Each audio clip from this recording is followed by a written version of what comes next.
It's right around 7:35 a.m. on Friday, April 26, 2024.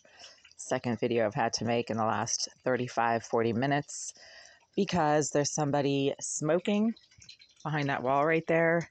And that started at 4 o'clock this morning when I silently got up in the dark to use the facilities in my bathroom. And while I was sitting on my toilet, the same person who likes to smoke behind that wall, and it fills my bathroom within just a minute or so with really gritty marijuana smoke. It's always marijuana and some kind of cigarette or cigar smell. That person started using the same exact remote capacity electronic assault device on me while I was using the toilet that they've been using on me since 2017. The use of this type of remote capacity electronic assault device basically has been going on longer than the tenants in Unit 76 and 88 have lived in this building.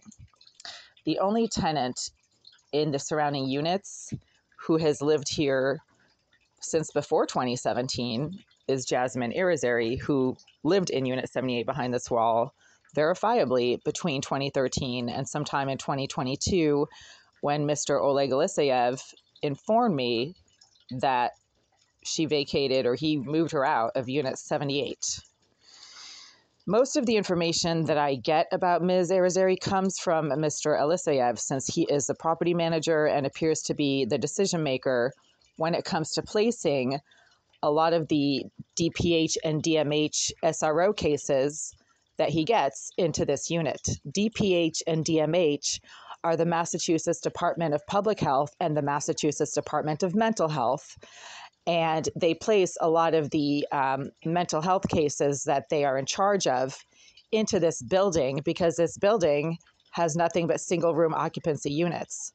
A lot of special needs prisoners and inmates require SROs as part of their prison sentencing because they do not qualify for housing in regular prisons. There's also not a lot of beds in mental health hospitals, so they get placed in this building, basically. Ms. Irizarry, in spite of the comments that she makes about being really smart, appears to be a case that is in the Massachusetts DPH and DMH systems because she has lived in this building since 2013. But according to both staffers of the office at the Greenville Group and the property managers themselves, Ms. Irizarry does not work. She has not had a job, according to Mr. Aliseyev, since she's lived in this building. I had a pretty long conversation with the property manager about Ms. Irizarry back in July of 2021 when Mr. Aliseyev pulled me aside and said, look, can we talk about your complaints regarding Ms. Irizarry and what the situation is? And he basically explained she's a special case. She's done some bad things. She's not a nice person. And I said, look, she's always in her bathroom. I mean, does she ever leave the building? I said, she doesn't seem to work. And he said, no, she doesn't work. My point is, I've always had to work to pay my rent. And Ms. Irizarry has always sort of been in that bathroom. Then they moved her out. Mr. Aliseyev said, oh, well, we moved her out, but she's still at the 5 UNAV building. Maybe we'll put her in 191. Maybe we won't. I don't know if he did that or not, but she seems to be back in 78, according to the smoke and fumes that keep filling my bathroom from behind my shower stall and behind my toilet, which is the bathroom of 78. And right now, while I'm making this video, I am getting electronically assaulted by the same type of device that Ms. Irizarry started using, evidently, in 2017. And back then, oh, Jesus Christ.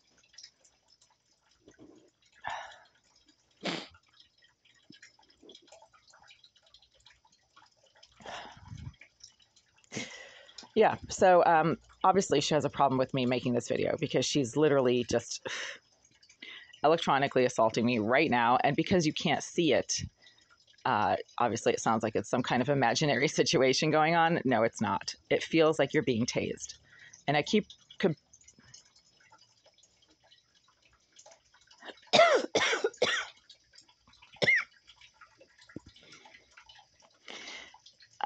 comparing it to being tase because that's the only thing I can compare it to. But there are similar devices to a taser that emit the same exact kind of output. It's all within the range of electromagnetic output.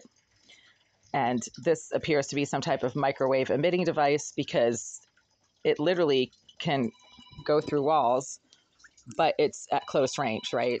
Hold on. It's 7:40 a.m. Yeah, you bet it is. You bet it's 7:40. I've been sitting here for a while. So this type of electronic assault device exists. It's actually been reported in multiple documentaries about people who experience pretty much exactly what I'm talking about right now. And they're all, CIA agents and people who are part of the American diplomatic corps who, have experienced something similar to this. Like they talk about feeling zapped or experiencing some type of extreme kind of like assault situation by something that they don't see, right? But that's basically harming them, and they think it's sound waves. So what they're talking about is an EMF emitting EMP, and that seems to be what I'm experiencing. Whew, yeah. Well, whoever's using this device just hit me really hard with whatever it is that they're using. They don't have it on the gentle setting right now. So they obviously have a serious problem with me making this video. And because this started happening as soon as I sat on my toilet, it's the same sex offender and psychopath who's been doing this since 2017. The same person that has been doing this since 2017 obviously still lives in this building. And because the mentally disturbed compulsive masturbator in 88 has only lived here for about 2 years, and the same thing with the violent thug directly below in 76, he's only lived in 76 since 2020. This use of this electronic assault device started in 2017, and that the only resident who was still here in 2017 was Irizarry. So, I'm going by what the property manager has informed me about her. Also, what the Boston police have informed me about her several times when I went to them and described all the electronic interference that she was engaging in on my devices, including text messages that she was sending to my phone from my own phone number that I didn't send to my phone, little emojis that she was placing into my calendar on my tablet. Somebody had put really sad, weepy faces on my birthday, on my dad's birthday, on my mom's birthday, on my calendar, on my tablet, when I never put those there. But she did that electronically to let me know that she knows when my family's birthdays are, and also that she can hack into my devices and she knows what my calendar has on it. So I went to the police and they were kind of like giggling amongst themselves when they saw the emojis that Ms. Irizarry had placed on my calendar for that year at various months. And they were like, oh, check this out. Look what she did. And they were like, yeah, I mean, they basically said that they're aware of her activities, that they're monitoring her activities, and that they would get back to me. And the next time they got back to me about Irizarry's electronic activities was in 2021, when they said, we're aware of the presence of surveillance devices in your unit, but we're not sure if they're still there. Okay, that's weird. Why don't they just, check if they're still there, right? And since nobody has come in here to take out any electronic surveillance devices, then they're probably still in here, right? So again, starting at 4 o'clock this morning when I tried to quietly use facilities in my bathroom, the same exact remote capacity electronic assault device that Ms. Irizarry started using on me in 2017 was once again used at 4 a.m. And that was at the same time that there was somebody smoking behind my shower stall, which is also the bathroom of 78 and also is located behind my toilet. So yeah, the two go together, as I keep mentioning.